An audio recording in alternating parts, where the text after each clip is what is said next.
Hello, everybody, and welcome to ZeldaSpeedRuns, broadcasting Link to the Past Randomizer Challenge Cup 2021.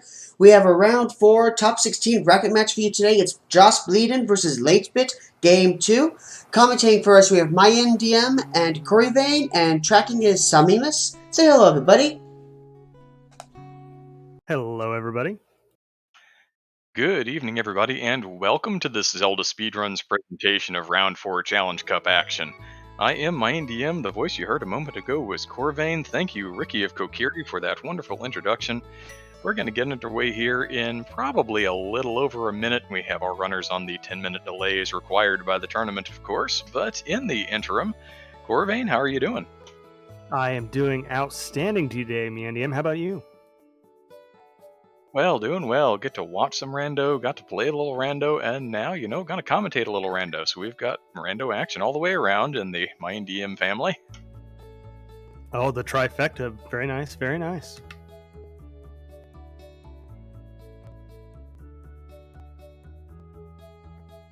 So while we wait these two out, let's have a look at the bracket. There was a deciding game 3 earlier between Malxanthalos and Structural Mike. That was a game 3 also in round of 16, round 4 action. The winner of that to move on and face Zero Rush, and Malxanthalos took that with a fairly decisive victory. Going to be some interesting matches going forward as we get into the quarterfinals here. I'm expecting great things out of this match as well. Yeah, by the time you've whittled the field down to 16 runners, you've got some really solid players left, and it looks like we are underway. Fantastic. So, what is your preferred item to see given from the uncle? I like something that's reasonably easy and yet requires skill to do well, so something like the bow. And it looks like we've got 5-6 crystals there at Hera and Eastern Palace. I didn't catch Desert. I was too busy noting they were both red. I believe the Desert was the green pendant. Our tracker can probably correct me if I'm wrong, but I think all 3 of the interesting dungeons are in the light world today. A very high-powered lat world, in point of fact, and we do have some confirmation of that in chat as well. Well, it looks like we do get in our bow from Uncle, in fact, and we didn't mention it earlier, but they also got bombs out of the very first chest in the house, so they are pretty much set for this escape sequence. It always feels nice as a runner where you don't have to worry about finding your bombs anymore in this escape sequence. There's no question of, am I going to fail to get far enough into one of these prize packs, but my opponent does? No, it's just, we've got the bombs, we're good to go, we don't have to worry about that. It's one less thing to concern yourself with while you're trying to put together all the pieces to finish the seed out. Absolutely. Seems to make the escape sequence go by a little bit quicker, too. Noticeably quicker, I should say. When they're not farming the guards to try and get that bomb drop, our runner's not going to have to worry about that today. Don't have to worry about the guards, don't have to worry about the rats, don't have to worry about the snakes in the dark who are also in the guard pack. You can just run on through and only actually slay the things that absolutely require slaying.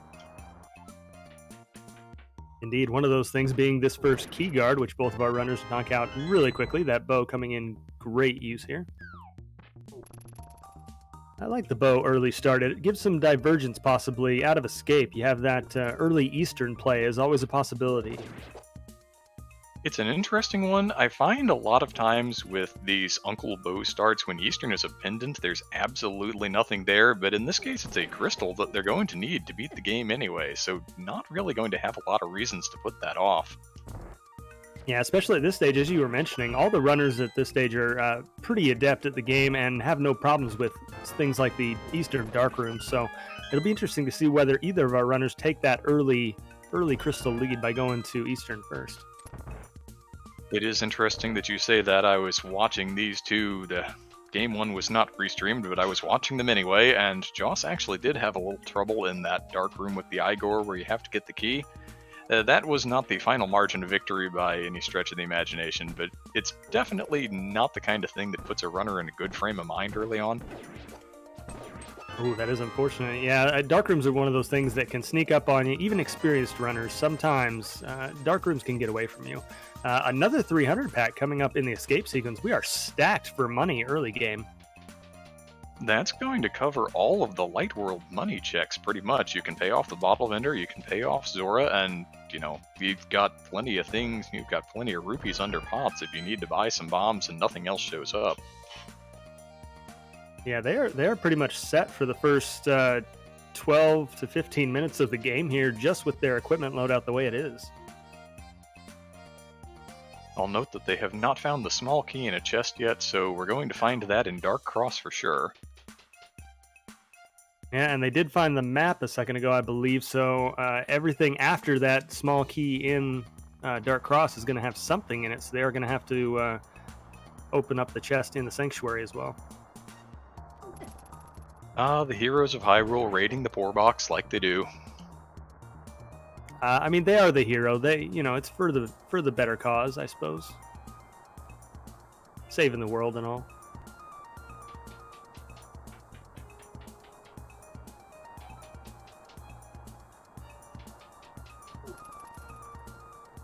Now, while our runners are going and picking up this small key, we've got a hot minute, so the little tale of the tape here, latebit was the overall winner of Group K with a 2-0 decision over Zethno and a 2-1 decision over Pitlavan. That made him the 24th overall seed in the brackets, while Joss was the winner of Group AE with a 2-1 decision over Digidude22 and a 2-1 decision over Grink.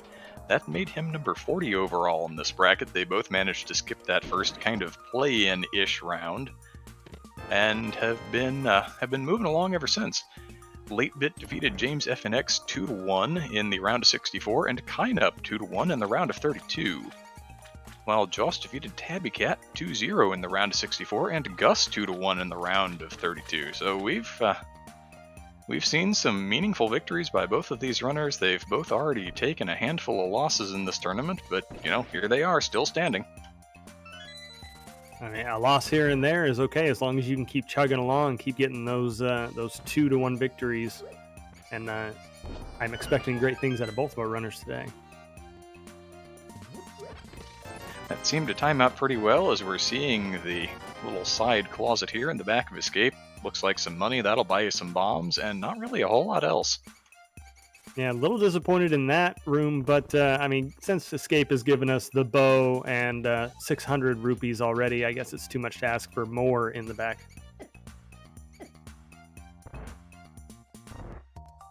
Yeah, at the very least, that you could replace that 50 rupee drop with the tin bomb pack, and it's functionally the same thing other than maybe a few extra seconds of walking through the village. But no, we get a few more bombs here in the Escape, so right there at the end in the Sanctuary. I don't know who puts bombs in the poor box, but probably a good thing that our heroes have taken them out. That does give them enough bombs for the entire Kakariko village, too. We'll get that. With the bow, you can pretty easily take one bomb into Mini Moldorm Cave and use those 21 arrows to be getting on with. It seems like a reasonably good loadout for the early game, and 15-ish checks in the village proper, you're likely to find another one of those 3-packs. For sure, both of our runners deciding against checking on the Lumberjack early. Not too surprising there. A little more uncommon of a play, Joss has decided that this piece of heart is within range for grabbing early on. Can't really blame that. You never know when the seed's going to dry up and not give you much health later on, so when you're on 3 hearts, grabbing a little extra piece ain't a bad thing. There have definitely been a few seeds recently with, 5-heart green mail Dark World access going on, and, 1 extra heart can make all the difference. Yeah, if it's the difference between dying to a boss and surviving with 1 heart, that's a pretty big time difference. Also finding the Quake Medallion, which it'll be a while before we find out whether that's necessary.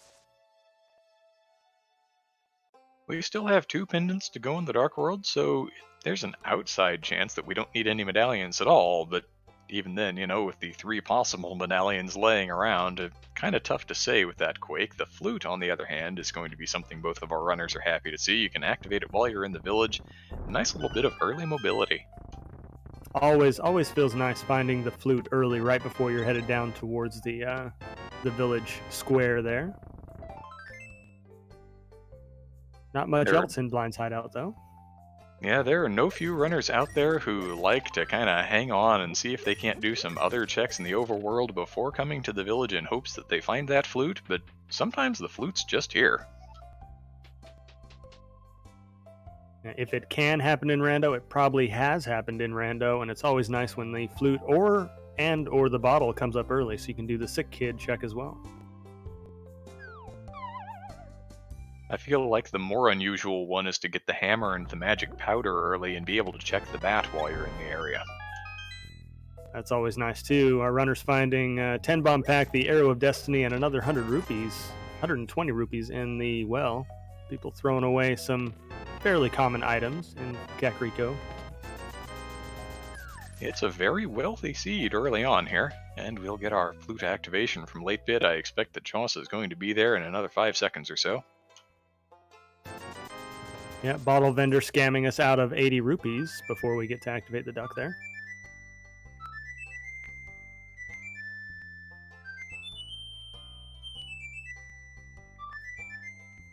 So we'll have another couple of checks here. We can check the Chicken Shack, a little old place where we can get one whole item.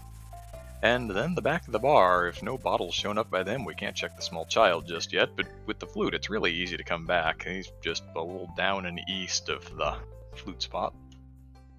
Yeah, that flute will definitely be the gift that keeps on giving here, as our runners are going to use it to bounce around the overworld quite a bit faster than they usually would.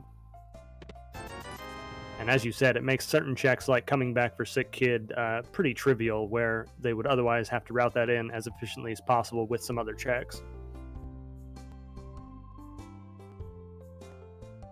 Looks like just some sticks in the back of the bar. latebit's going to go ahead and show us these south of the village checks. A quick duck into the library to see what's up there.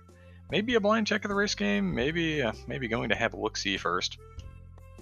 Yeah, always interesting to see whether our runners blind check it or just go straight for it. Only 20 bucks on the library ledge. Probably not coming back for that anytime. Seems unlikely, especially when both of our runners are already sitting on 760-ish rupees. Just some bombs on the race game, so not going to be going for those either. The flute being used right away to take our runners down to the South Shore for our next checks. Little surprise there, it's another one of those where the duck drops you off right where you want to be to check a couple of quick item locations. Very likely to see this parlayed into a play over to Mini Moldorm Cave next. Yeah, it'll be interesting to see whether our runners go over to Mini Moldorm or whether they go over to Agina. I'm seeing more and more runners do the Agina with the damn play. There's our lamp, though. No dark rooms today. That's a nice upgrade for the viewership, if not necessarily for the runners. It is also first fire source at this point, so, you can't really downplay that. There's no telling where the fire rod is. Very true, and I know I'm always happy to see the lamp, no matter how many times I've practiced the dark rooms. Between having it and not having it, I'd like to have it as well. Both our runners deciding Mini Moldorm is the direction they want to go today.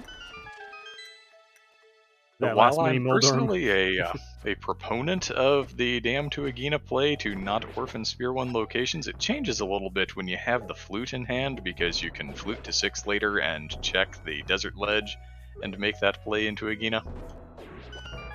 Wow, a stacked Mini Moldorm cave, finding our hammer and a glove upgrade, and the Moon Pearl.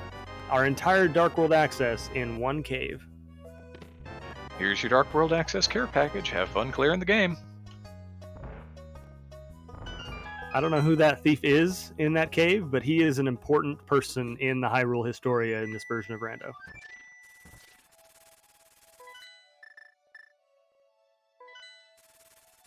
And it seems in fact, going to take that straight into the Dark World, go straight for Hype Cave. Yeah, and it looks like Joss is hot on his heels, having the very same idea here.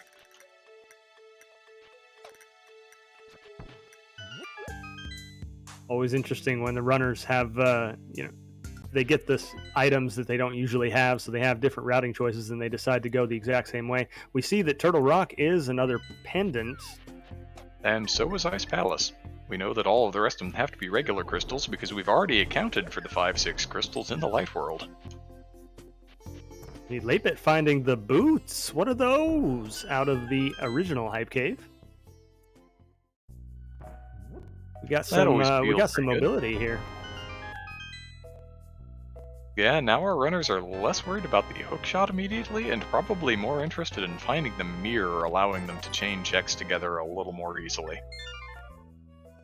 Absolutely. I think a sword wouldn't be the worst thing to find at this point either. I don't think a sword would hurt our runners' feelings in the slightest. Now we do have a little divergence. Latebit is going to carry this Dark World play over to Palace of Darkness, while Joss has gone back to the house and is fluting to 5. Alright, so maybe going to clear out Eastern before Pod. Overall, I like this play. I mean, Pod and Eastern both full clearable now with the lamp and the hammer and the bow. So, a good read of the seed, I would say, probably. We'll have to wait and see if anything actually comes up in here, but a solid choice. 2 crystals over here. It's a very early Eastern and Pod care package as well, since we had that early bow, of course, with that Dark World Access Pod got on the table, and the lamp making both of them fully logical. Indeed, we're going to get side-by-side Light World, Dark World comparison here of these dungeons. Ooh, the blue mail coming up for Josh in Eastern. Always a very nice find early on, because it is a nice safety. Yeah, Dark World on 5 hearts green mail, probably not anybody's favorite thing to do. 5 hearts blue mail, pretty much, yeah, that's pretty free. Yeah, everything in Dark World seems to hurt a lot, so having any mail upgrade is nice before you go there. By and large, Dark World seems to start at 2 hearts of damage and scale right on up from there. Once you have the blue mail, you can drop most of that in half.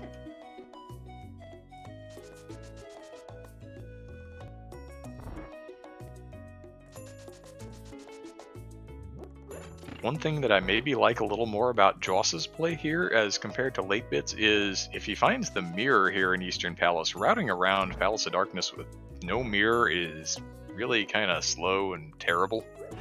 While, you know, Eastern doesn't really get easier once you have the boots. Unless you have the hookshot, I guess, for a couple of screen transition saves over there on the left-hand side.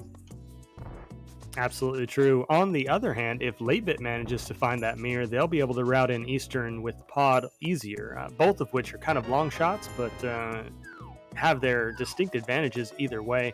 The shovel coming up for Josh, it's one of those out-of-the-way locations, kind of tough to check unless they do find that mirror we're talking about. Not always the easiest location to get at. It's kind of nice to have that shovel before you leave the village because then you can just make the check then and there. Yeah, anytime after that, getting the shovel always feels just a little awkward. You can't find a good time to route that in. Now, there are some runners who think that particularly early fetch quests and something like that was functionally a Spear 1 check, just walk into the dungeon and pick it up, is something that you might put a little more emphasis on than if it had happened to show up in the Dark World version, which required more things to get to it. It's by no means a guarantee, but it's just one of those things that runners consider from time to time. Yeah, one of those things that maybe, you know, confirmation bias, maybe old wives' tale, but it does seem to happen. If you get an early fetch quest, it matters more. Josh did find the 3rd item in Eastern, so nothing else left in here but the crystal. Latebit, I believe, hasn't found a single item. Maybe they found one. Ooh, never mind. They find the Cane of Samaria there. That is a very nice item, and was going to be required to beat the game. 100% required to get through the basement of Misery Mire, and does a handful of other nice things, although Ice Palace, the next big thing on that list, is a pendant dungeon for our runners today. Latebit also finding the book there, over here in the back of Palace of Darkness. Yeah, we have reading material. That would get them into deserts. Desert being another pendant, not really the most appealing thing. And it's not going to get either of our runners to either of the tablets just yet. They would need something along the lines of a hookshot or a mirror to get to either, and a mirror for sure to get to the Bombos tablet. Yep, and with those boots, all of Desert does come in logic, so I don't know, maybe our runners will consider that, since they got it so early, as maybe a hint from the seed. Josh very, very quickly takes out Armos to get their first crystal at 18 minutes in. That was a quick and clean execution of the Armos quick kill first crystal on the board for JossBleedin. Of course, latebit is going to be following right on through to Helmasaur King here in the very near future, I expect. Very true, and latebit does manage to find a sword in pod as well. That's a very nice find. Will help out with everything left in the game for sure. Makes dashing around a great deal more free. Oh yes, always rough dashing around without the sword. You forget about it until you run into something that normally doesn't matter, and without a sword, it matters. Joss, with a quick raid of the contents of Sahasrah's closet, doesn't find anything of particular value.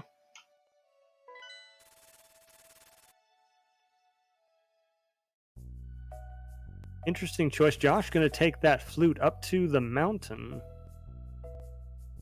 Without a mirror or a hook shot, this is there's not very many checks up here on the mountain. They are going to save the old man, which will give them another spot to come into the game at, which will be nice. Otherwise, there's not much up here. Yeah, this is likely to be a fairly short trip, unless, of course, he gets bailed out with something like the hook shot or the mirror that you mentioned. I've certainly found it up here before. The old man giving a little piece of heart for saving him from the dark abyss that was the cave. That was enough to raise Joss up to 6, so he has a 1 heart container lead, albeit however briefly. He still has that blue mail as well, so 6 hearts blue mail, a nice advantage over green mail 5 hearts, especially going into this Helmasaur fight. Latebit's going to have to be a little bit careful. Helmasaur does hit pretty hard. Now, I will say that latebit is newer to the randomizer, comes from the NMG community. I expect that he's not really going to be the most concerned about the potential for a relatively low percent Helmasaur King fight. Yeah, almost certainly.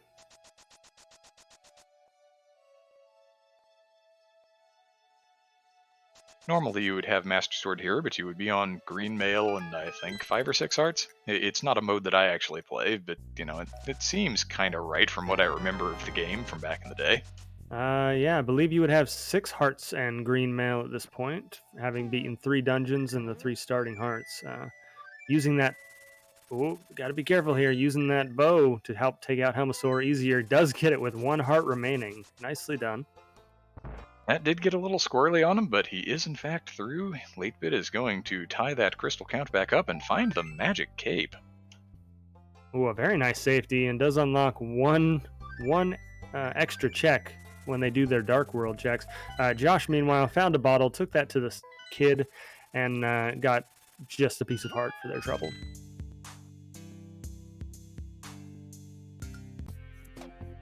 And seems to be good and ready at this point to get on into Palace of Darkness. Is going to be eventually rewarded with a sword and that cape. Let's see what latebit's next play is going to be. Oh yes, the book as well, of course.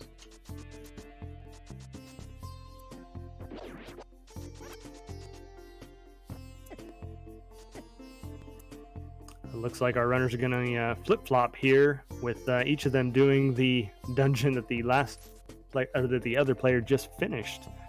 Latebit going over to do the Eastern play, and Josh going into pod. Yep, just a little bit of trading places by our runners today. Latebit going to do Sahasrahla before going into Eastern, but, you know, one choice pretty much as good as another. Yeah, was definitely going to check it afterwards if they didn't check it before, so might as well check it on your way. Finding nothing, of course, in the old man's hut.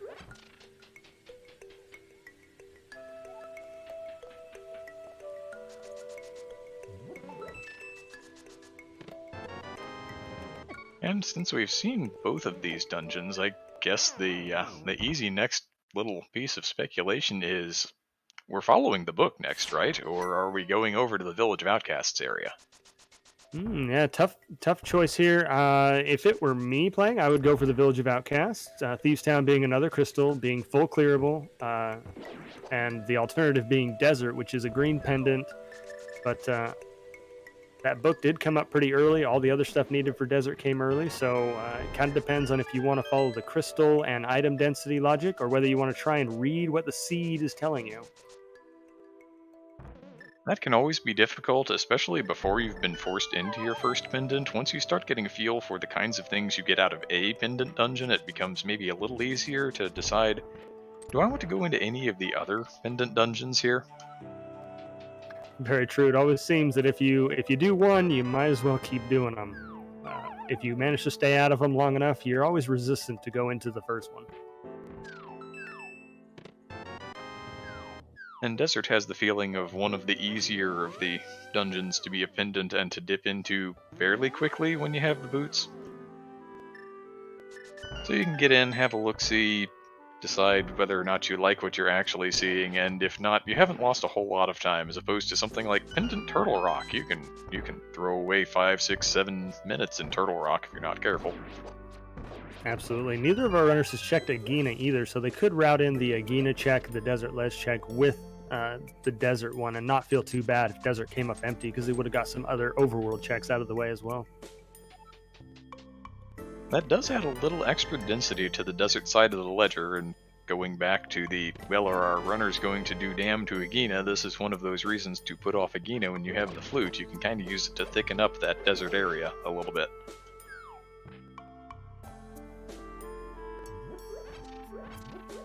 To answer a quick question in chat, the Magic Cape is one of those invincibility items. It turns our runners invisible and makes them immune to damage for a short amount of time. Drains your magic pretty quickly while you're using it. Its other big advantage is that you can walk through some items that are usually impassable, mostly being bumpers. So there is one check in the game that requires you to walk through a bumper to get to, and the Magic Cape is what enables you to get that.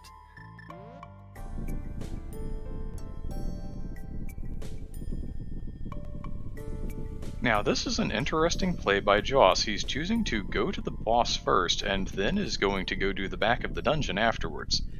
Since he has no mirror, that's going to allow him to save and quit out of the back here. Yeah, an interesting choice. I do like it, actually. If the boss has an item, that's one less check that you have to make in the back. And you know you're going to come and do the boss anyway, since it is a crystal. So this is fairly efficient.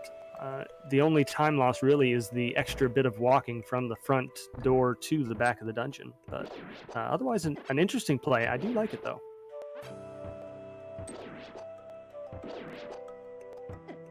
Meanwhile, latebit gets their second crystal by finishing up Eastern. Gonna flute away, and where will we go next?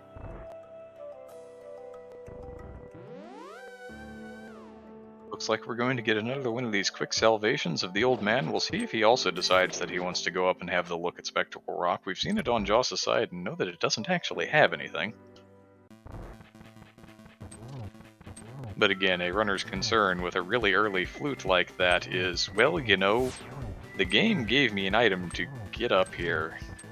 Maybe I should go ahead and actually take advantage of it. In fact, it gave them a couple of ways, since with the glove and the lamp turning up in Sphere 1 as well, this is a Sphere 2 location 2 different ways. That was very true. I had not thought about that, but yeah, the game is, our runners are almost certainly thinking the game is trying to push them to this, since it gave them 2 ways to get up to it, as you said. We know that there's nothing up here, so maybe there's another piece of the puzzle they need first, the mirror or the hookshot, probably. But we'll see. Josh takes down Helmasaur. That blue male coming in handy there, gets their Magic Cape and their second crystal, tying it up again.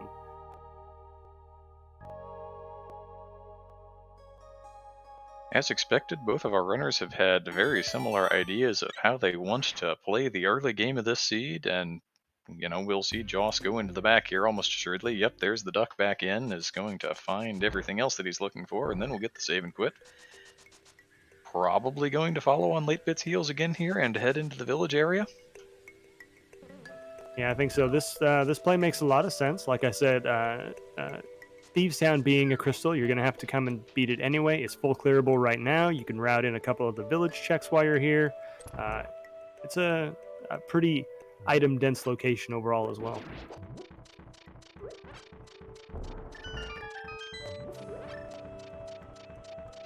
You even get a few options afterwards. You can decide to go north and see about the front of Skullwoods. You know, maybe a fire rod shows up by the time you're done with the Thievestown and village area, and then you can just clear that out as well.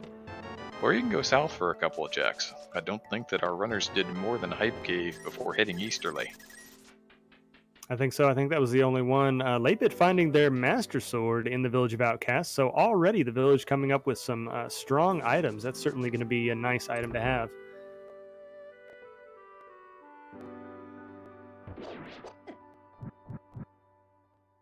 On the Skull Woods front, I am a big proponent of never leaving the front of Skull Woods behind. It always seems to have something. So I'll be interested to see whether our runners dip in there at all.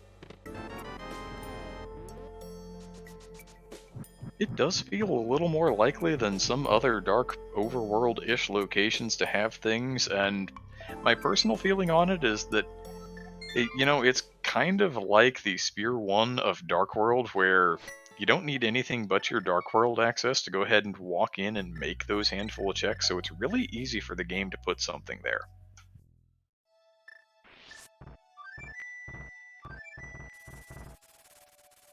latebit making their dive into Thievestown finds the first item. There are 4 in total in here.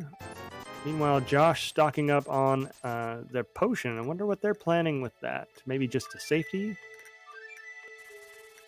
Might just be a quick safety while considering that next play. It looks like we are indeed going to get the village there.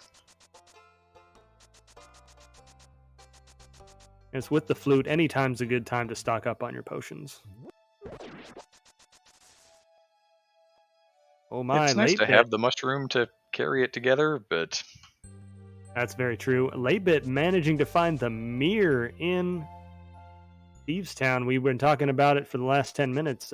Certainly a great item to find, especially then, right before you're about to do your South Dark World or North Dark World checks, actually. It helps in both cases.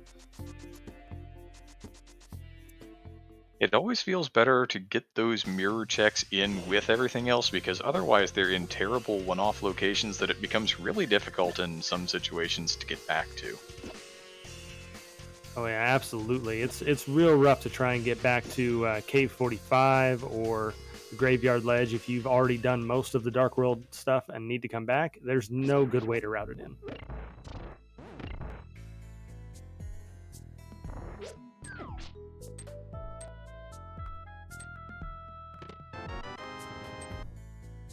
Josh deciding that front of Skullwoods play is appealing.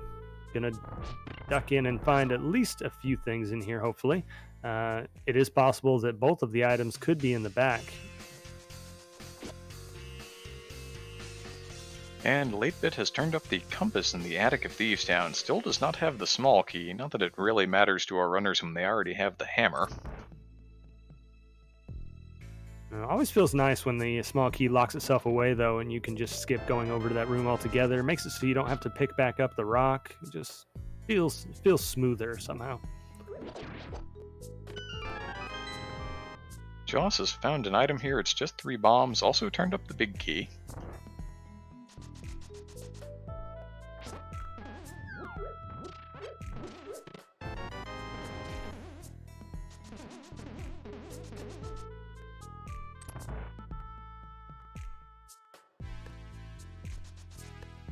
latebit finds the map in the Maiden's Cell. That means the small key is in fact locked in the big chest today, so not going to have to worry about going over to grab that. Saves at the very least a couple of screen transitions, which always feels good. Of course, having not found it, you know that your opponent is not going to make any mistakes in regards to checking that for a dungeon item.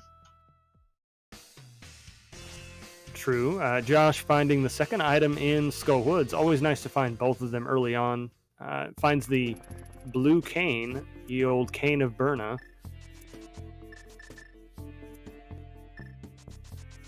At least he knows he does not have to come back over until he's good and ready to actually clear the boss at this point. He can wait until substantially later with a better equipment loadout.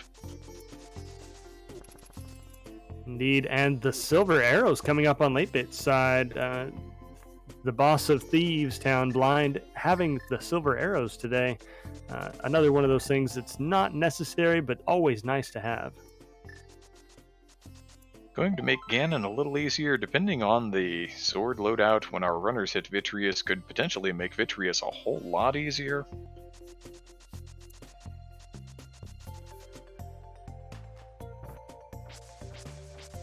And it looks like latebit wants to go ahead and do these Northern Dark World checks now. Skirting outside of Skull Woods, though. I believe they're going to take that mirror up and decide to finally check the Lumberjack ledge. Finding the boots super early. This is probably a smart check. Make sure that they don't need Aga. Make sure the seed isn't doing anything shady.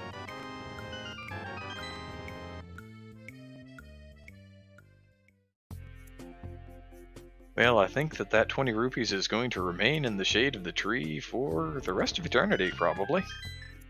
At least in this version of the Hyrule world, it absolutely is.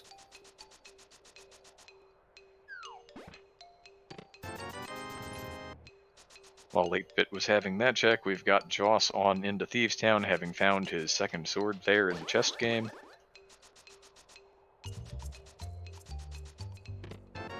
Yeah, 8-Bit going to give us some new checks in the North Light World and Dark World. Bonk Rocks being the first one up. Probably go over Joss did this. This was his did first he? bottle with that red potion. Yeah. That's right what after that was. is when he checked the sick kid. I had missed These that. other two will be new to us, however. 8-Bit heading over to the real new checks over on Graveyard Ledge and King's Tomb.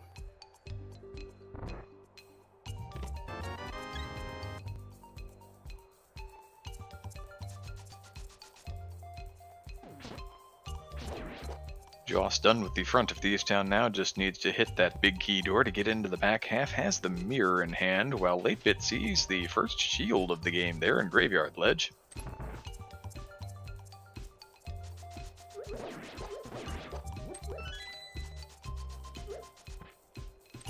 Never really go out of my way to grab a shield, but if it's along the way, it'll probably save you a couple of hearts of damage along the way, just randomly catching those spears that are thrown and such.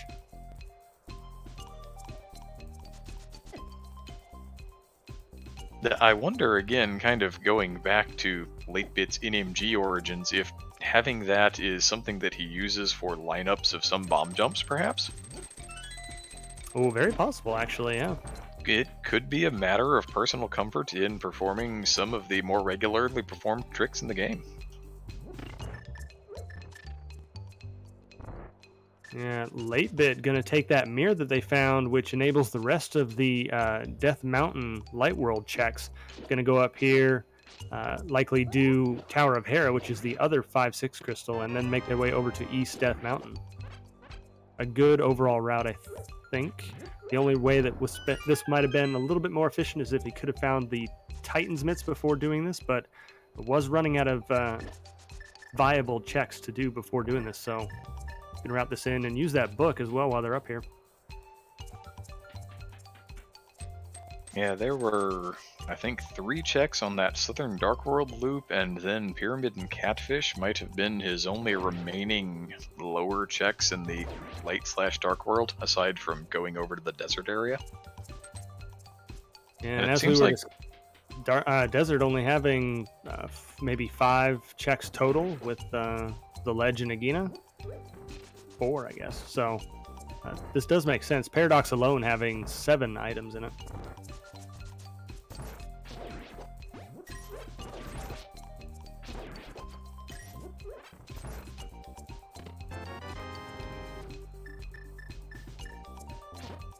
Late bit, in fact, doing the Death Mountain checks before going to do Tower of Hera, possibly looking for that hook shot, which makes Tower of Hera a bit faster with the advent of the Hera pot trick.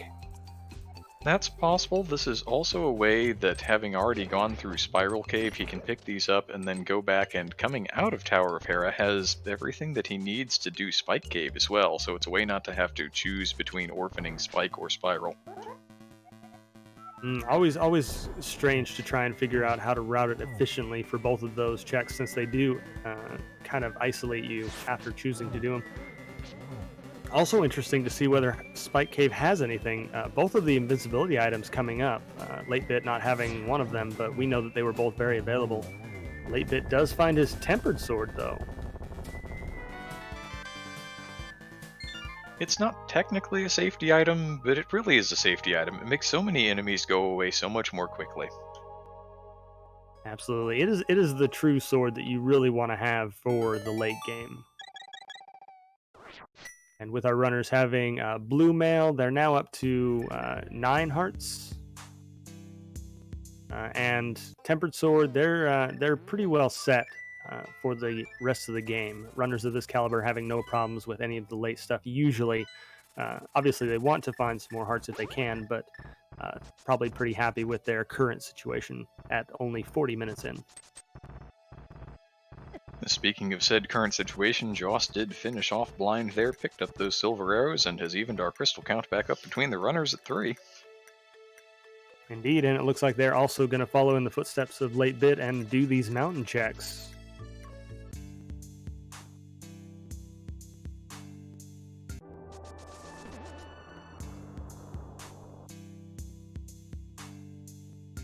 Now, Joss is going to need to find some point of divergence or some check that latebit does not get to that has a progression item here, because so far he's been following along in latebit's footsteps, and latebit has been showing some superior movement that has really been paying out here, even with the additional clear of Skull Woods on Joss's side. We've got a little more separation between the runners than I think you can account for with that alone.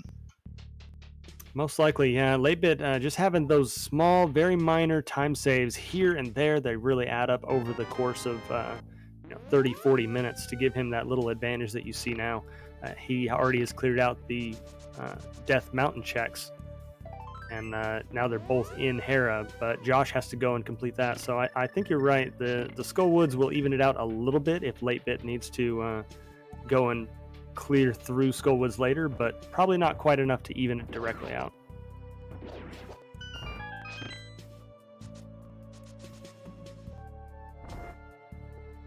We're also seeing a little bit of different strategy in here. Latebit with that tempered sword is able to just slash away on some of these hard hat beetles, while Joss is reverting to the hammer for them.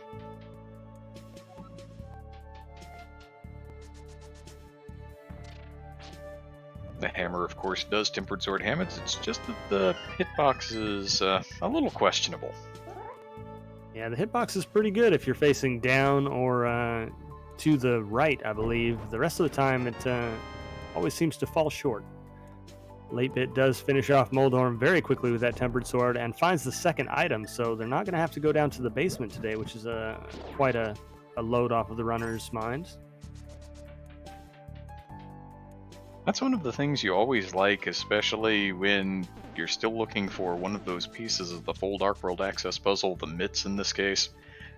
There have been races in this Challenge Cup tournament decided by a runner thinking, you know what, I don't have my full Dark World access yet, I should probably go down and have a look at Hera Basement.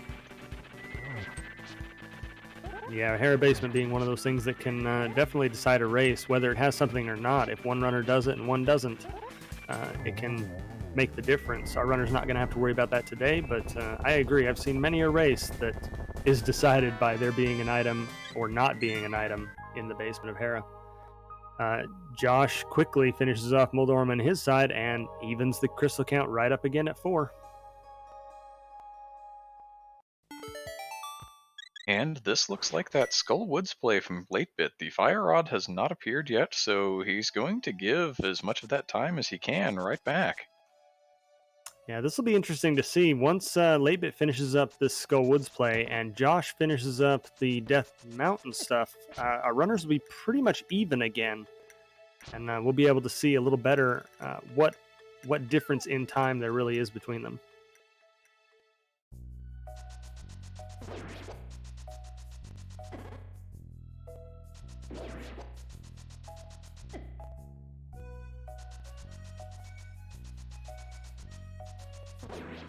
And again, it's bringing to mind, what exactly does the seed want the runners to do next? Because aside from that tempered sword, we're not really any further progressed along through actually solving this seed than we were when our runners went up the mountain in the first place.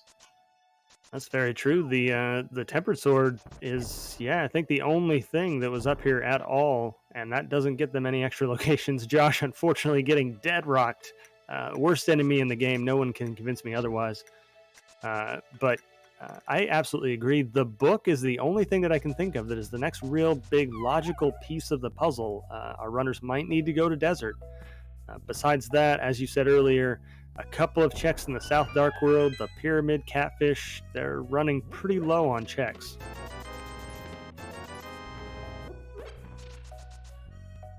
Also worth noting that 8-Bit did not check Spike Cave when they were up there. That may be an area that Josh might be able to come out ahead if they route it in. Remains to be seen whether or not they will, or whether they will just save and quit out of the mountain as well.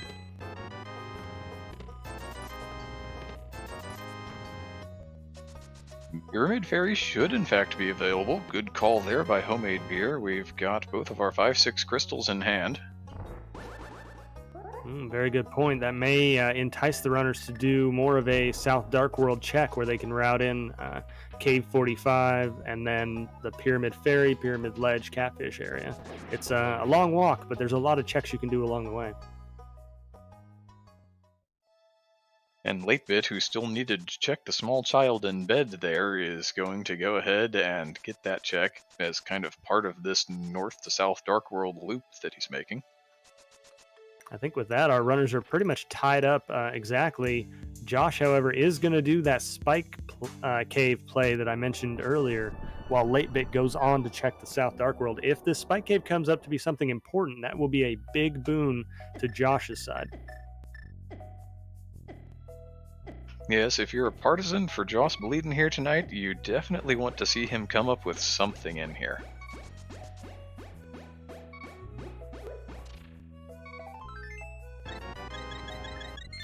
Oh, I don't think that's going to do it. Unfortunately, just finding a small piece of heart there. Josh is now going to have to hope that 8-Bit also makes that check later on and finds nothing there. Speaking of finding nothing there, just 20 rupees for a whole bunch of digs on the dig game. 8-Bit out with only 3 seconds left on the clock. Oh, I wasn't counting, but that was a lot of digs. And here we have an actual piece of divergence. Joss is going to flute to 6 and has got the book out. We're going to get a desert play here. Oh, meanwhile, though, 8-Bit with his South Dark World checks coming up with the flippers. Interesting. Not going to open up a whole lot with those, actually, but they were going to be required, so it is good that they found them now. The first 4 checks of Swamp Palace now available, but no hookshot in sight yet. Yep, and without the mitts, no access to Ice Palace. That does logically open up the water checks, which neither of our runners did. So that is another area that we could see one of our runners dip into. Maybe Ice Rod Cave, Waterfall Cave, Zora area.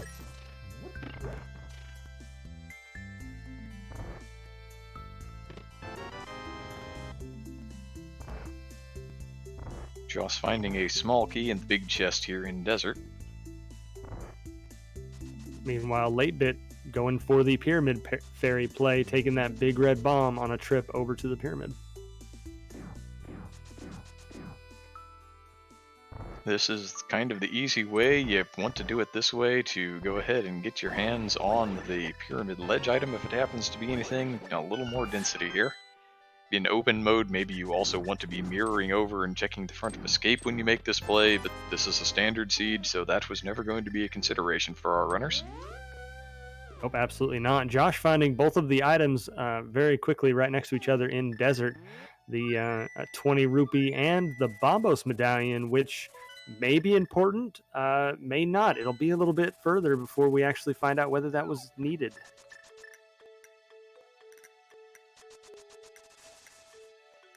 That is the more interesting of the two finds. Also, he has noped out without getting that green pendant. We've been seeing green pendant pay off maybe a little more than you would expect in recent days, so kind of interesting for that not to be picked up, but maybe he thinks the Bombos medallion is what he was sent there for. Quite possible. A bit of a gamble here, leaving the green pendant behind, but with the flute, if they can find Titan's Mitts, it will be easy to come back to do the green pendant later on. We didn't mention it, but Pyramid Fairy having just 2 full heart containers, which is nice, but not progression. Very healthy, but not particularly helpful. Even more health on latebit's side. The man under the bridge giving another full heart container.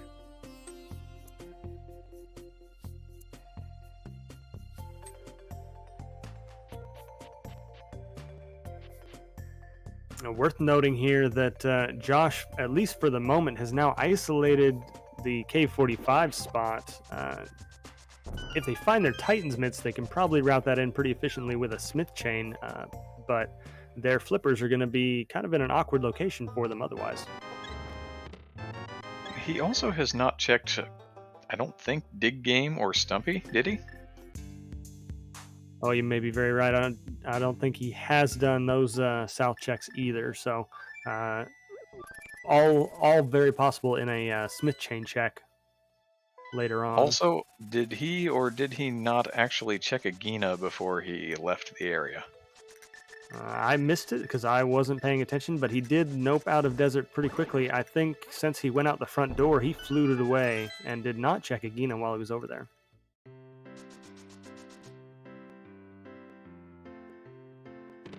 Latebit did check the shovel spot, I do believe. Had the mirror on that route.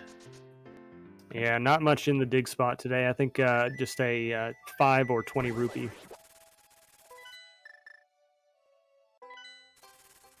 Or bombs, very possible as well. Not something progression or useful. Latebit is going to take this water check all the way to its conclusion, going up to Waterfall Cave, trying to find out what those flippers lead to. Oh, well, that would be what it leads to. Latebit finding the fire rod in Waterfall Cave.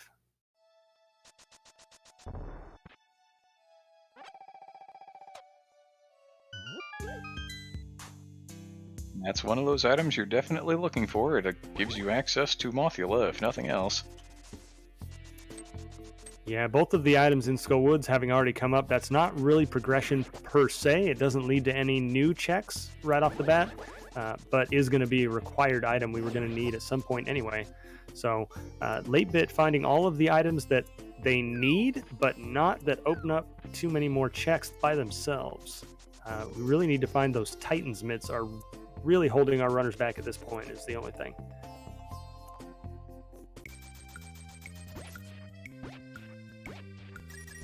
Latebit says, yes please to that red mail, and now what are we going to see on Latebit's side? I would be surprised if he doesn't do a desert check here.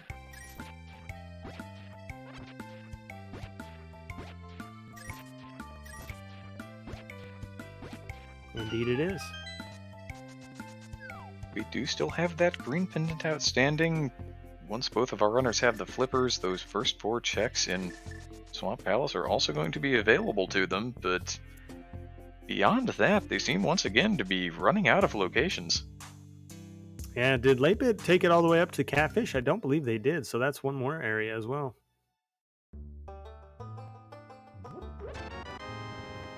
But I believe your statement is still very true. We're running out of locations. I think only 3 or 4 overworld locations and Swamp being really available.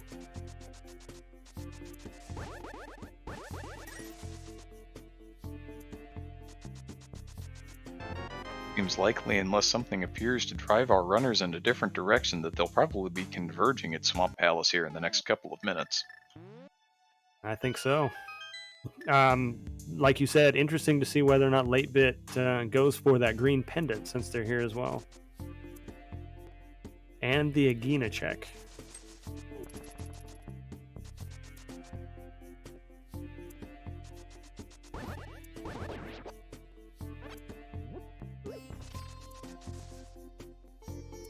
And it looks like Joss may be going ahead to... No, I am mistaken. This is a Bombos tablet check. Yeah, Bombos tablet with that book and mirror. Good foresight to bother routing this in as well.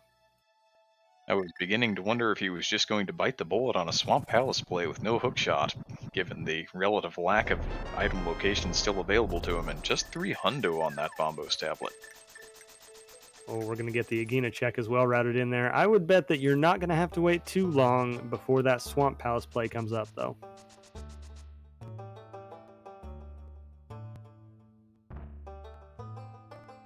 Looks like our runners are going to actually converge on Agena's cave.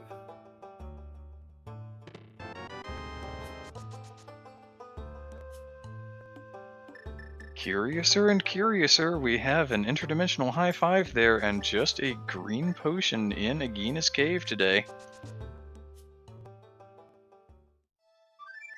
So the list of available locations dwindling down to almost nothing. I believe we have Catfish and Swamp Palace is the only real checks left in the world.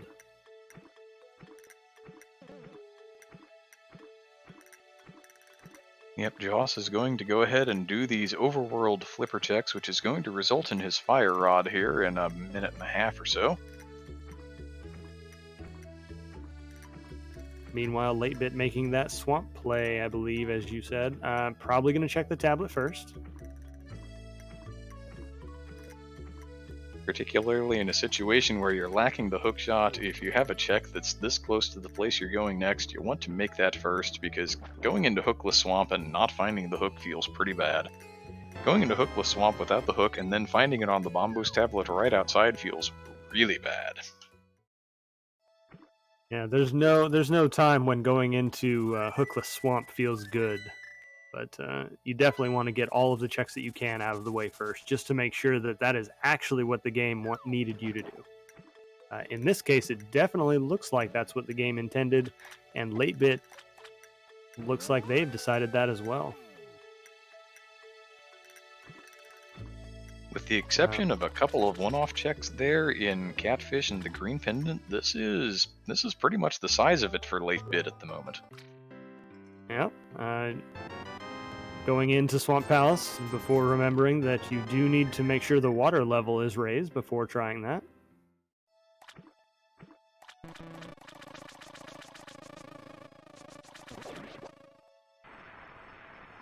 You always like to think that a couple of screen transitions isn't the end of the world, but races decided by 5 seconds, 4 seconds, absolutely a thing. 3 seconds or less is a tie, of course, and you feel a little less bad about that, but...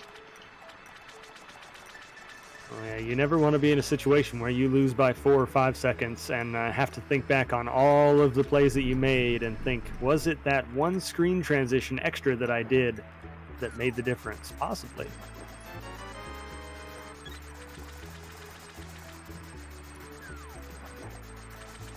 Latebit diving into here. There are 6 items in Swamp, as we stated earlier. We can only do the first 4 checks, and 2 of those are on the left side, which is quite a bit to go to. And we could be looking at something like the mitts in here, logically locking a hookshot somewhere else. I would very much not be surprised to see that be the case. The hookshot could be in here, but more likely there's something in here that leads to the hookshot. Almost certainly the mitts at this point being the only thing that could really open up a lot of the game to us.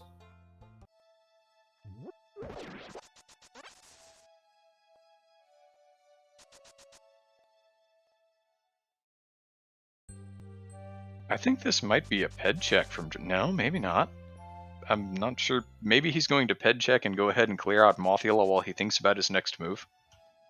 Quite possible. This is one of those things. Some runners. Oh, there's the Titan's mitts in Swamp Palace as we predicted. Josh going to finish off Moth and do a ped check, giving themselves time to think about what they want to do next is quite important in this. With the Tempered Sword and 14 hearts, it's not as though the boss is going to get really freer. The boot's already in hand, so getting there is not going to get any quicker, and if you want to check the ped, it's kind of a confluence of things that make sense. We know that he's not going to get any progression other than the crystal here right at the moment, but he could get some really useful information. Yeah, latebit taking that mirror immediately over, gonna check whether or not they can get into Mire. They can, in fact, so we are not, at least at this point, it doesn't look like we're going to need any other medallions. We may, in fact, be just a hook shot away from go mode on latebit's side.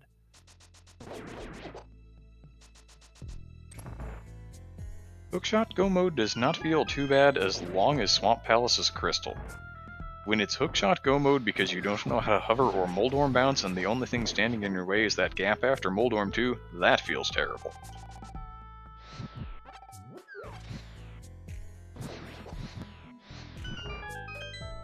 Latebit gonna take their newfound mitts and go into Mire. It is full clearable and a crystal dungeon. Josh having a little bit of trouble with the torches here in the back of Skull Woods. The Wallmaster was getting in his way for lighting all 4 of them, but does manage to get through there on the second attempt.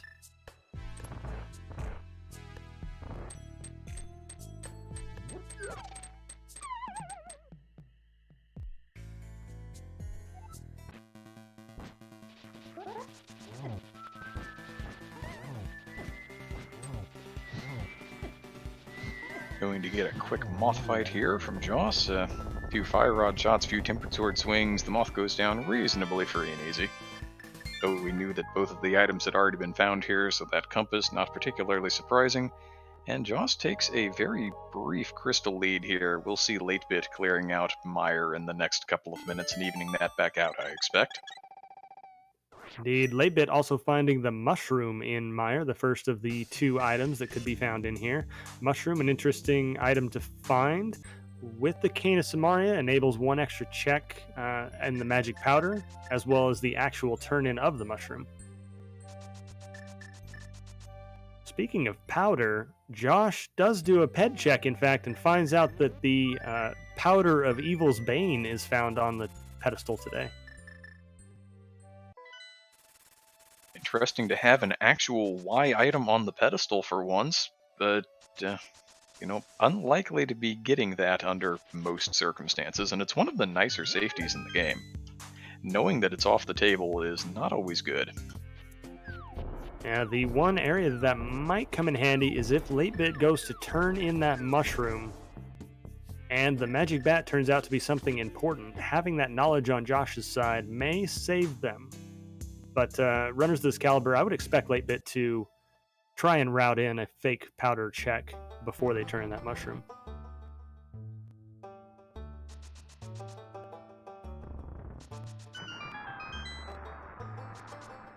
It's one of those checks that's more reasonable when you're about to do a dungeon that doesn't really require a lot of magic, so if you can do it right before you're going to go in and clear out Swamp, of course, in this case you would be hoping that you find the hookshot there, but just in general, it's kind of nice to be able to have a way to refill the magic after you've spent it.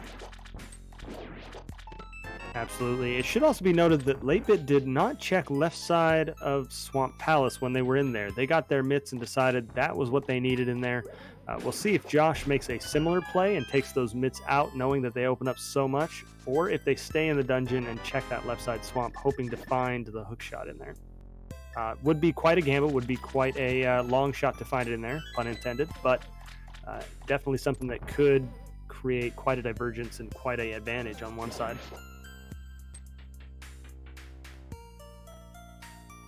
Now, latebit's going to need to be at least a little careful here, and the basement of Mire is down to 2 hearts.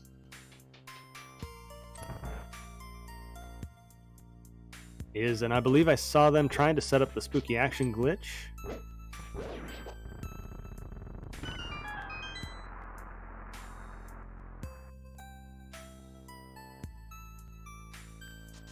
Hard to say if they got it or if their fire rod shot was just a little bit off. They definitely lost it now, unfortunately. So, gonna have to go through these last few rooms in Mire the vanilla way.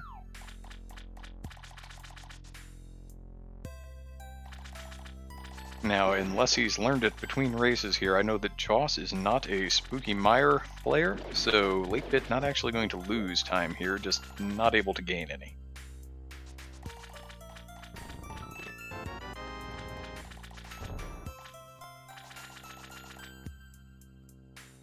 And it looks to me like Josh is in fact going to do the left side swamp play. This is going to be interesting either way. If there is nothing over here, this is going to lose Josh some time. If there is something important over here, this will be a huge advantage to him. So we'll see whether or not this pays out. One way or another, this is going to make a difference in the race.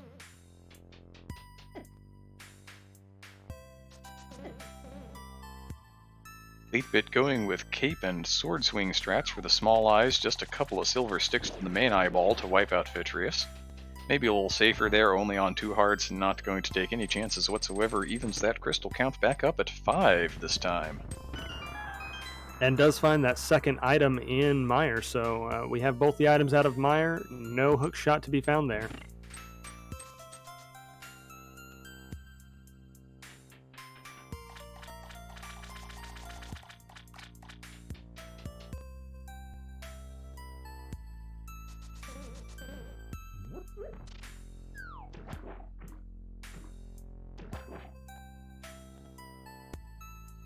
Now, latebit's going to go ahead and give us this checkerboard cave check.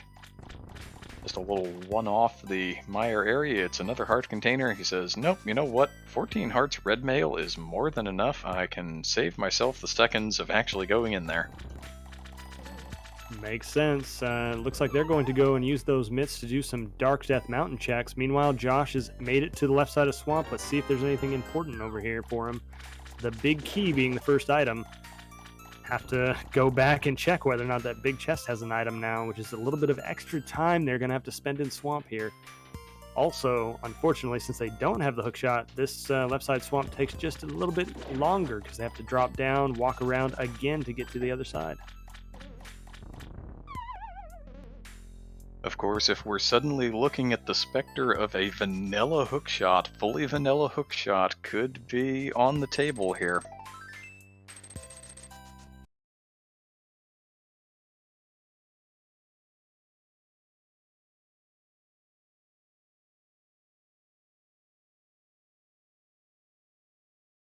Circumstance where latebit decides to try left side swamp before any of the other plays that are still available.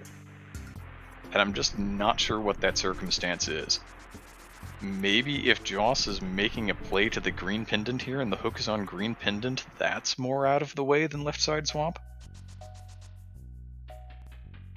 Ooh, maybe. A lot of long shots that maybe could make latebit take those routes. Does find half magic up on Super Bunny Cave. A very nice safety to have as well. Just a little bit of extra stacking power to our runners who are already feeling pretty powerful at this point. They are certainly headed towards full power mode, aren't they? They're a sword short. The shields have been a little lacking, but, you know, already on the red mail now, latebit has found that half magic.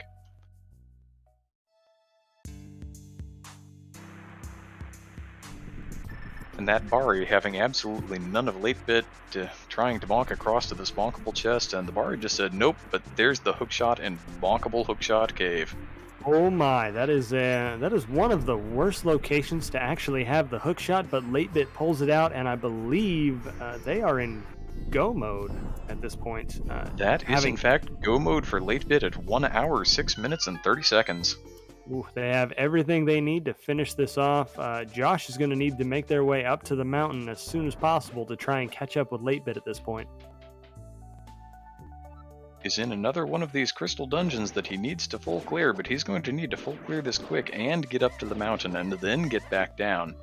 latebit's going to go ahead and make the quick dive into Skull Woods to even this crystal counter back up and actually take a lead, and this is going to be faster for him than Joss's Mire is going to be, because Joss is still looking for an item here.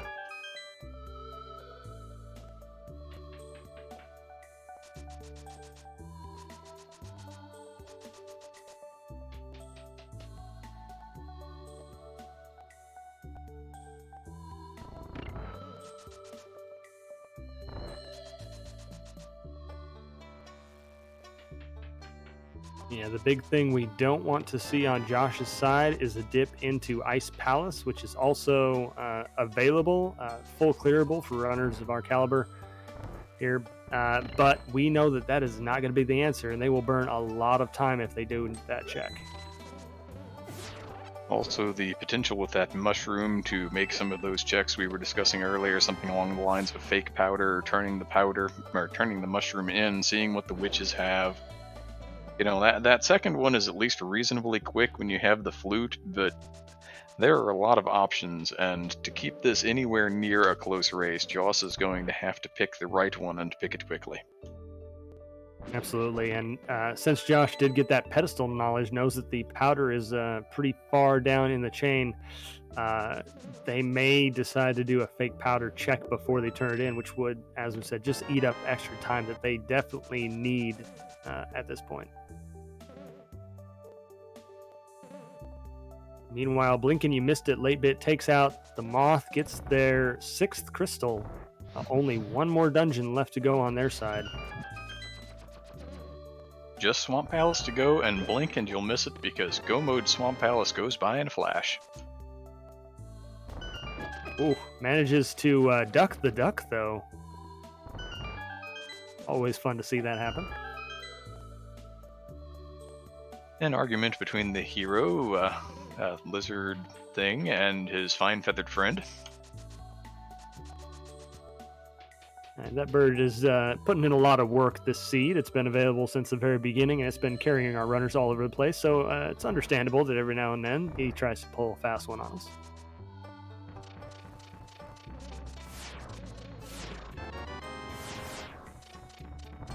Might have been complaining about the hero's posture there, probably trying to read mid-flight. Since that seems to have been about the only thing this book has done for us, is give us a little light reading while we're flying around the world everywhere we need to go. Yeah, thinking back on it, the book didn't open up pretty much anything important, unfortunately. Tucked away in the Palace of Darkness and seems to have been a complete red herring.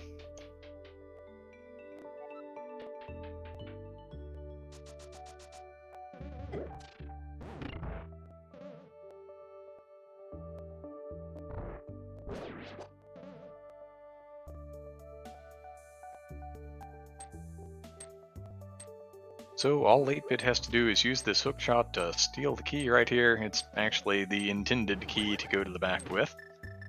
You know, sometimes you're stealing it and using it to do right side shenanigans when you're looking for a bunch of items and want to perform diver down on the left hand side, but in this case we're going to see it used in its intended manner, probably not going to check any of these chests unless he really wants Buttersword.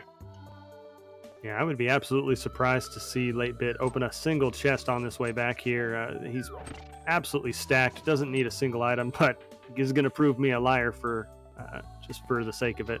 Does open up a few chests, finds an extra heart piece is all.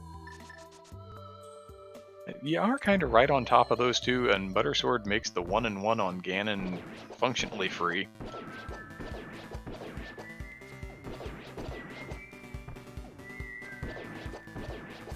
We're seeing the full silver strat from Joss here on Vitreous rather than going for the sword swipes for Phase 1.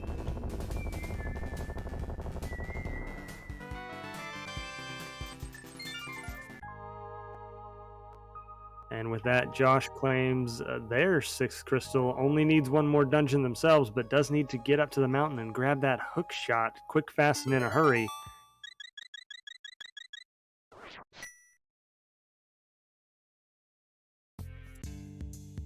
And no sooner is Joss out of Misery Mire and mirroring away than Latebit is already in Phase 2, and 1 silver arrow to the dome, down goes Argus. Not going to avoid that full heart container, but that is crystal number 7 in hand for Latebit at 1 hour 12 minutes. My goodness. Very fast game. Hey, I'm seeing a lot of bets in the chat coming in. What's that about? Well, on ZSR here, we play the game just a little differently. Rather than simply guessing, you may place your bet as to where you think that this big key is going to be, because with all 7 of those crystals in hand, it is that time for Latebit to climb up the mountain one more time and rummage around in the basement of Ganon's tower. 22 possible locations where that big key might be hidden from him, and he's going to get up there. Going to have to kind of run around and about, get into the dark world, but, you know, in about a minute here, he's going to start making those checks. He'll find that key, climb the tower. argue with a wizard one final time, and then face off against the Big Pig himself. Yeah, my bet is always number 13 whenever I go into the dungeon. What are you feeling today? Yeah, 13's a good one. Given how free and easy this seed has been, though, I'm kind of thinking we might be looking at something more along the lines of, say, 5.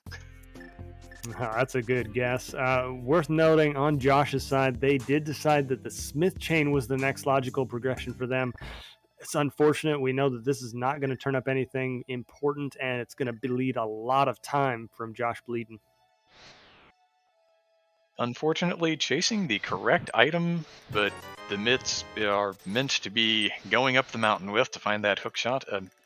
Also, kind of as we had supposed, going to use this as an opportunity to fake powder. Yeah, it makes perfect sense given what they know and their situation, but we know that this is probably a death knell for Josh here. It is latebit's game to lose at this point. Also, if you haven't already, quick, fast, and in a hurry, get your bets in chat because we are about to close it when latebit walks through the door.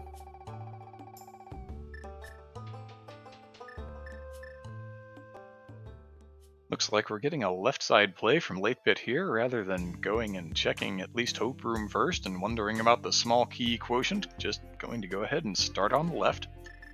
Interesting. I wonder if we'll see a Dark Magician style strat here where they go and check these 4 chests over here and then take whatever they found there to go a full right side route. It could be. We could also see something like a play down to Rando Room and a mirror out. I've seen a few of those in the tournament.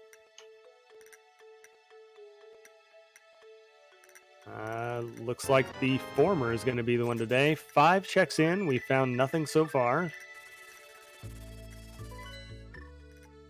This will be check number 6 and 7.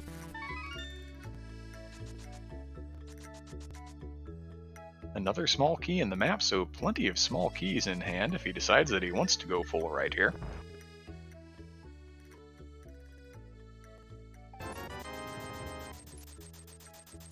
There's that mushroom turn-in from Joss, just 10 sticks.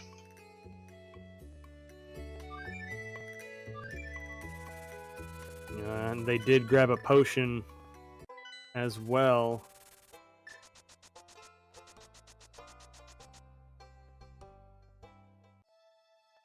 And seem to be back by the Village of Outcasts portal rather than heading up the mountain, so this is probably some more...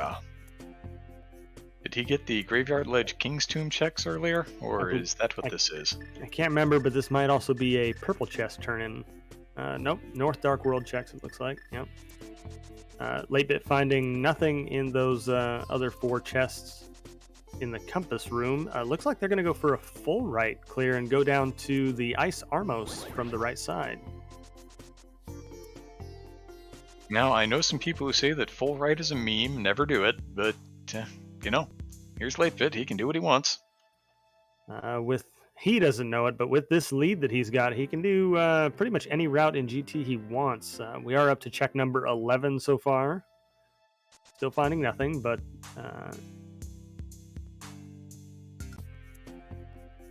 That was Joss making the check there on the Lumberjack, finding out the news that no, that's not where the hookshot is hiding today.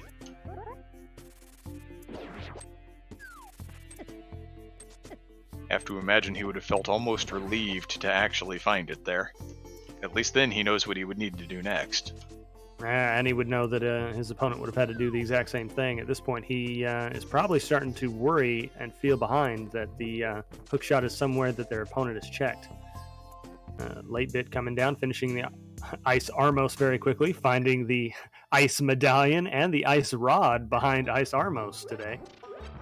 Very, very icy back there, I see. Yeah, chilly. Somebody might want to get some rock salt out and deal with that before somebody slips. One of the most appropriate places I've seen those items. Is now going to have to go and continue on their left side route that they started earlier. By my count, I believe that was check 15 in the basement. I believe you're correct. and finds it in check number 16 for them. Annoying that check was just a little bit south of the room, the way they started their route in GT before they ducked out and went right. But they do find their big key and begin their climb up the Gannis Tower. Just a gauntlet, a wizard fight, and the big pig left to go.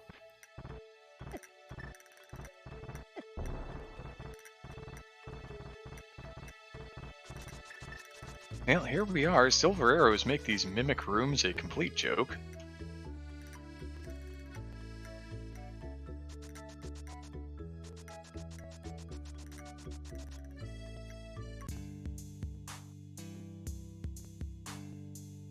Getting a little bodied by spikes on the way back out of there, but when you have 16 hearts in the red mail, probably not too concerned about taking a little damage every now and again. No, at this point, latebit could pretty much tank his way through all of the enemies that could be found up here. Going to start out their gauntlet trek here. 5 rooms that you just have to kill all the enemies to get past. And most of them are pretty annoying, these Stalfos being the first ones they have to deal with. Seems to be putting that fire rod to good use there. Makes the Stalkos go poof. Yep. One of the better ways to get rid of them. The arrows work well. The Ether Medallion works well as well. Josh does finally make it up to Dark Death Mountain. Going to open up Turtle Rock. I imagine they will go and check the Hookshot Cave before they duck in there, though, and find their hookshot and be very glad to have it. Yeah, this is the play against the idea that, well, if I don't find it out there, TR is the next play, and I'd rather not do the mirror transition a couple of times to actually get back up there to open it up. Yeah, it makes perfect sense. latebit doing a very nice silver arrow strat on land mode too. Takes them out in a 0 cycle. Very nicely done.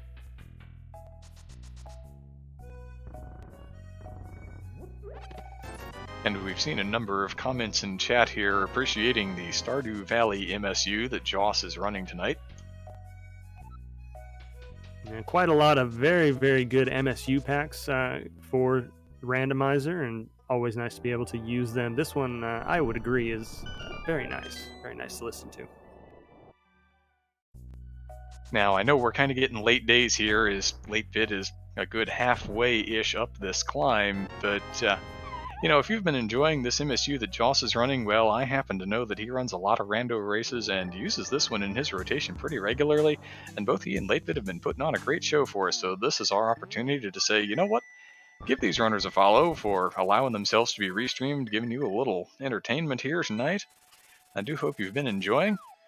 The commentary crew, myself, Main DM, and Corvain has been my partner here in crime.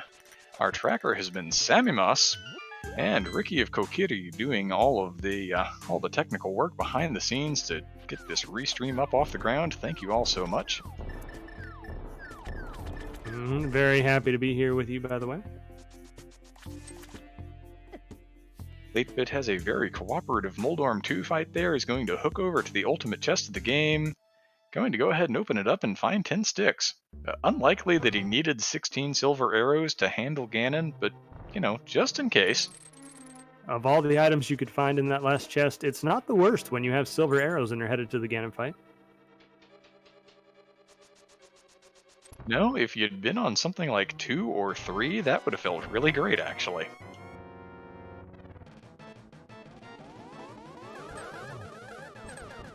As is, it's just a little added piece of comfort. latebit going to get 2 shots reflected in this first phase, and 2 more in the second. Just needs 2 hits to go on this wizard.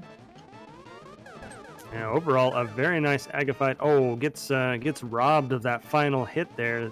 Aga not firing off that one, but does manage a 2-2-1-1 on Aga. Every once in a while, the ceiling just decides it's going to eat one of those shots, unfortunately, but, you know, here we are. This is the game we play. Now, casting magic is probably pretty tough. You know, can't blame him if a couple of his spells misfire now and then. That seems entirely reasonable, and latebit is going to chase after this pig that's turned into a bat that is large and heavy enough to crash through the pyramid and leave a hole in it. The last thing we saw do that was a large orange bomb, so take of that what you will.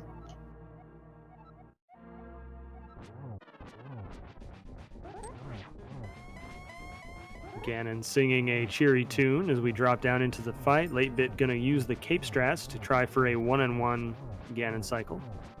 Got the very nice double spin off of the trident to ensure the first phase 1 cycle, and using that cape to get the second phase 1 cycle, and is already into phase 3. Yeah, very nice Ganon fight so far from Latebit.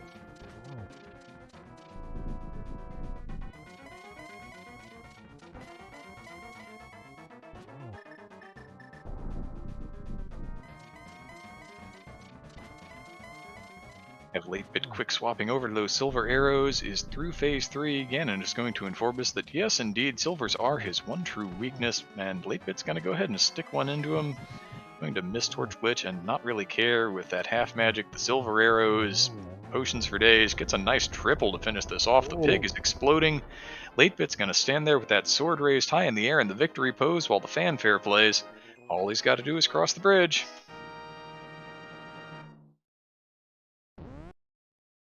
Indeed, get your GGs in chat as Latebit finishes and wins this game and the series, and we'll move on to the best of 8. That is the finish. First place in this race today with a race time GG time of 1 hour, 24 minutes, and 2 seconds for Latebit. Get your good games in chat. It also appears that Joss has decided to go ahead and call it there. Not entirely unreasonable second race of the day. But we are joined here in the booth by both Latebit and JossBleedin. Gentlemen, good game to both of you. GG's. Man, what a seed. Thanks, GG's. Yeah, very interesting seed. Very, very quick for the most part. Latebit, I think you were in go mode at under 1 hour, 10 minutes. What are your thoughts overall? Really quick seed. Mini Mold Ormk was jackpot. Almost blew the seed open a little bit too early. Kind of started questioning where I should go from there, and then I just headed for Hype Cave, and I was like, well, I got to keep moving, so rushed pod, even with bad gear, and it worked out. Yeah, you two were doing a little flip-flopping. One of you going to Eastern first, one of you going to Pod first, and then flip-flopping. Overall, Josh, you were following along in Latebit's footsteps for most of the first half of the game, and then you finally did some divergence later on. What are your thoughts overall on the seed? I mean, that swamp was mean. That swamp was real mean. It was. You always hate to do a hookless swamp, and even worse when the hook is hidden behind Swamp Palace. You decided on that left side swamp play. We were talking in the commentator booth. If that had been something, that was a huge gamble that would have absolutely paid off and swung it in your favor. Unfortunately, this time, left side swamp coming up bare.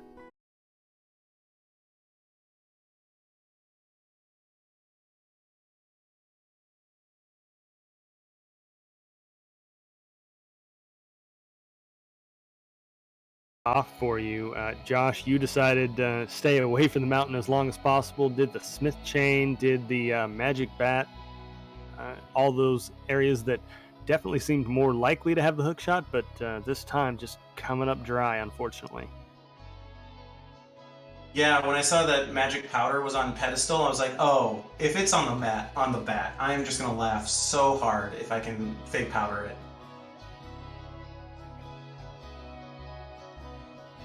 That would have been a really interesting turn of events. A technically pedestal required seed that you could fake powder around. I'm kind of disappointed we didn't get that seed.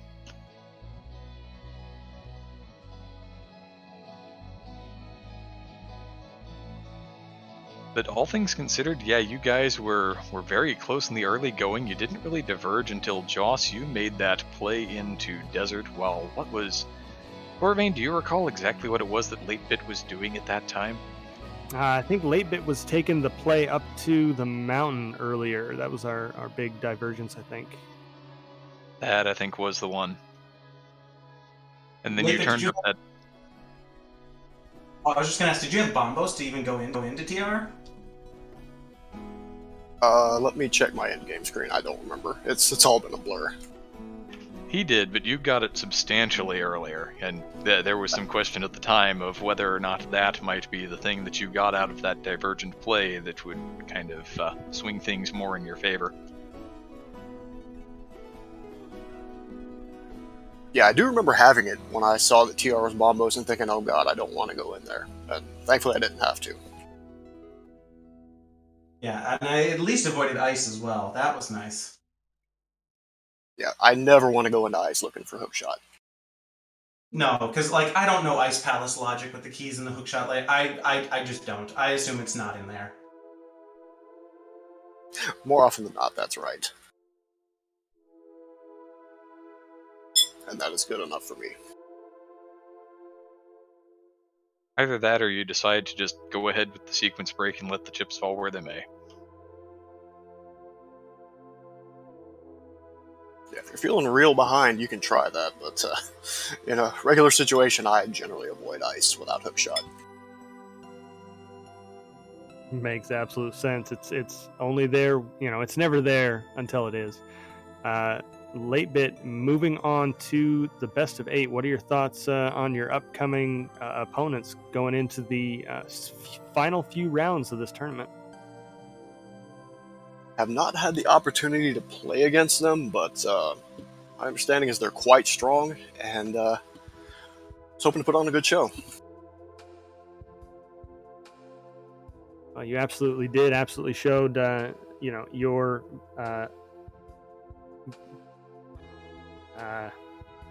don't know what I was trying to say there. I lost the strength of your game. There you go. Yeah, show the strength of your game here. It was got halfway through the sentence and lost it, but definitely show that you deserve to be here in this tournament. Josh, you put on a great show as well. What's next for you now that unfortunately your time in the tournament is over? Probably just some more ladder seeds and more practice. Nothing really on the horizon. Well, I'll tell you what's on his horizon. He's been ducking me for comms all this time. We're going to fix that. Oh dear. Yeah. I mean, that's what happened once my tournament ended as a player. I started commentating a whole bunch of matches. Same for me. That's the natural progression here. I'm a whole lot better at talking about this game than I am at playing it, so it kind of worked out. I don't know, you still beat me in the weekly races, though. You're pretty good.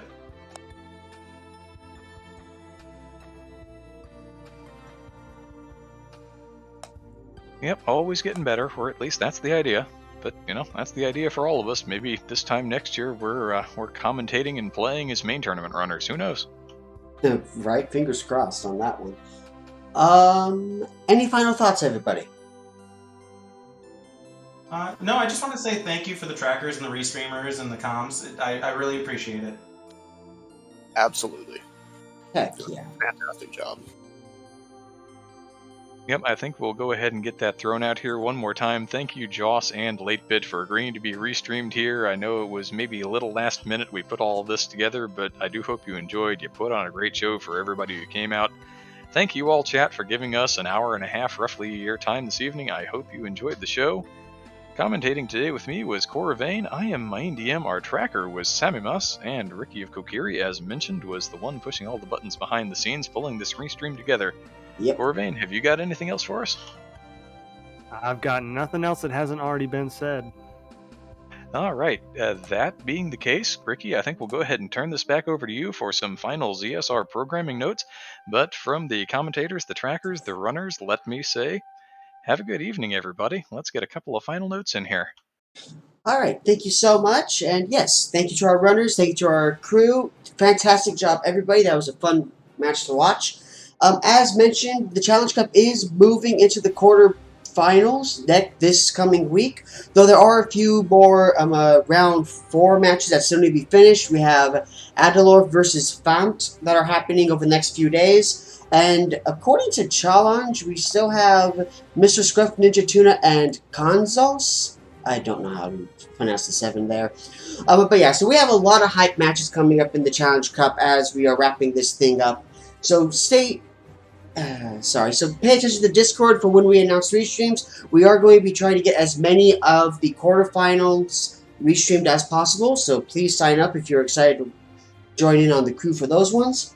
And that is going to do it for ZSR today. Hope you all had a great time watching, everybody, and have a fantastic rest of your night.